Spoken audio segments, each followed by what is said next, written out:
Hello, my name is Matt Guthrie, and if you're watching this video, I'm assuming that you're in one of my classes, and you found this video from my class website, and I just want to take about 10 minutes or so just to introduce myself to you so you can have a better idea of who I am and where I'm coming from. I'm going to start with this picture right here. This is 1994, and this is when I became the luckiest man in the world, and I got to marry a young woman by the name of Tammy White. And this is us seconds after being introduced as husband and wife and getting to have that first kiss as husband and wife. And as you can see, we were very, very happy, and we continue to be very happy. Here is a picture of us from this past summer. We celebrated our 25th wedding anniversary. We took 4 or 5 days to go away and have a good time, and this is a picture just chilling and relaxing one day on that vacation. We've got 2 sons that we're very proud of, Joshua and Noah. Joshua is a senior at Western Carolina University. I'll let you guess which one he is. He's majoring in emergency medical services, wants to be a paramedic, has been working as an EMT for 3 years now, and it does a great job at it. And I'm just really excited and proud of him and the fact that he desires to provide emergency care for people when they are in dire need of that. And so it's good that we've got people out there that can do that. My son Noah is on my right in this picture. Noah wants to be an engineer. He begins his freshman year of pursuing that dream. He's always taking apart something and redesigning it or building something from scratch. And so we know that this is just going to be the perfect job for him one day. I am a proud graduate of NC State University. Graduated from there a long time ago, 1990. Got my bachelor's in math education. And more recently, in 2013, I actually got a second degree from NC State, master's in school administration. I worked as an assistant principal for a few years before returning to the classroom, because honestly, it's just a little bit more fun here in the classroom. I mentioned I graduated in 1990. So I haven't been teaching that whole time. I taught for a little while, then I left for about 15 years to go to seminary, to train to be a pastor. I served as a pastor for 12 years. Part of that time, when I was doing my training for that, I worked in corporate IT. I worked for companies such as IBM Global Services, Lexmark Solution Services. And those experiences, I like to bring all of those things together back into the classroom to help you see how those things are important, because I'll be honest with you, a lot of stuff that we do in the math classroom doesn't feel all that relevant sometimes, but there is a rhyme and a reason for it, and I hope to try to use those experiences to make it seem relevant to you so that you will hopefully enjoy it as much as I. A little bit more about who I am and where I came from. I grew up on a small island, yes, a legit island, called Harkers Island, and it's here on the coast of North Carolina. You can see this pin on this map. This is where it's located. If we zoom in, you can see the island itself, and this is the island, this piece right here. That's Harkers Island. The only way on or off is by way of this bridge right here. That bridge ever washes out, you better have a boat. And it's been kind of interesting the last several years with some of the hurricanes we've had to come through our coast. There have been times where they thought maybe some folks were going to be stranded over there. But fortunately, that's not happened yet. Continuing to zoom in, and you can see the home, well, not really the home, the home where I grew up used to be here on this vacant lot. This satellite photo was taken not long after that home was demolished so that the new owners could build a bigger house there, but that's where I grew up. And even though my home was not sitting right on the water like some of these you see, you can see that it's only about a 500-600 yard walk from my home across the street down this road to get to the shore. And this little pink triangle is where we used to keep our boat.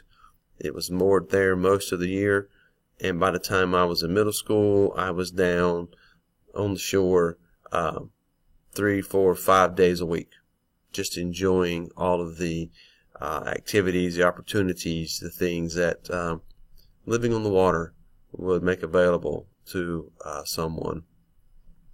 This little piece of trivia or about my background, or just an interesting fact or boring fact, you decide. But all these dark dots you see down here in the water are beds of seagrass. And during low tide, I used to go down to the shore and into those grass lumps with a 5-gallon bucket, walk around and pick up scallops, pick up fresh scallops. And hopefully by the end of my time of walking through there, I would have a bucket full, and I would go home and clean them, and then my mom would cook those up fresh for us for dinner that night. And I really miss being able to do those kinds of things. Here's a picture of the Cape Lookout Lighthouse. Anybody from back home sees this picture, and if they're not still living home where they grew up, they immediately think of home. This is just the symbol. There used to be a whaling village out on the Outer Banks. The Cape Lookout is on the southern point of Core Banks, where Core Banks juts up against Shackelford Banks. And there was a fishing village that was established in the 1800s, whaling village, and it was called Diamond City. I'll let you take a guess as to why, in case you can't figure it out. It's because of the diamonds here on the lighthouse, that diamond pattern. And that's where my family was from. My great-great-grandfather, this is a picture of him, Divine Guthrie, was the Methodist preacher for that community, but he also built boats. He built the boats that the whalers would go out in when to kill a whale, or that the fishermen would go out in to set their nets. This picture actually at one point was in the Smithsonian Institute as part of an exhibit highlighting the culture, the heritage of living in the coastal communities and the boat builders. And so I'm just sharing you that as a bragging point and as a piece of trivia. This man is Stacy Guthrie, my great-grandfather, and I grew up in his backyard. And he built smaller wooden boats as well. He continued in that for local fishermen or for pleasure. This bandsaw over here to the right is in the local museum that celebrates our heritage as part of just how our community was built. And everybody who remembers Mr. Stacy, as he was called, I called him Poppy as a child, who remembers him, remembers him fondly and speaks very respectfully of him for his role in the community. And that's why this hammer right here means nothing to most people, but I have that hammer in my possession, and I will say it is my most prized material possession.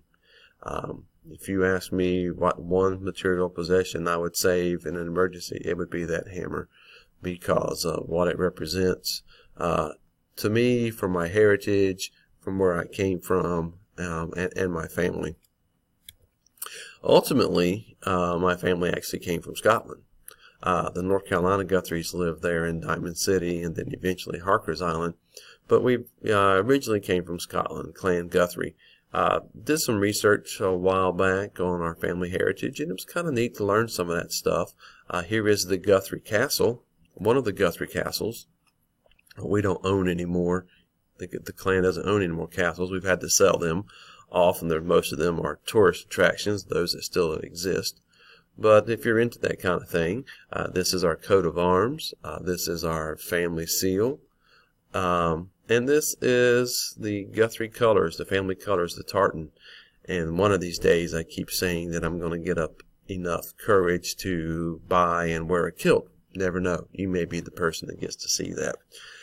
Some other interesting facts about Clan Guthrie. If you've ever seen the movie Braveheart, it was a Guthrie messenger that was sent out to find William Wallace and kind of let him know some of the things that were happening in his community.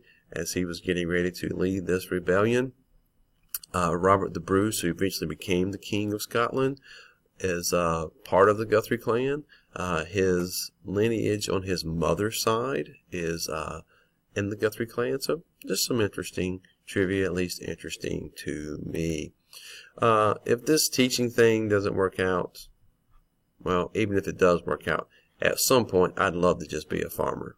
And if I don't grow it, raise it, kill it, hunt it in some way, then I wouldn't get to eat it. And that, to me, that just seems like the ultimate lifestyle. Maybe one day I'll get to live that. I think overalls are mankind's greatest invention.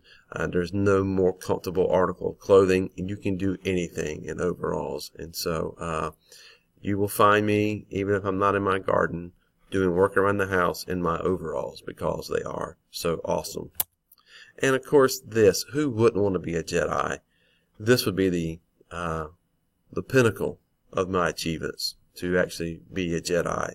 And if you're in one of my classes and you look around the inside of my classroom, there'll be no doubt as to where my true desires lie. Some other things that I just enjoy doing.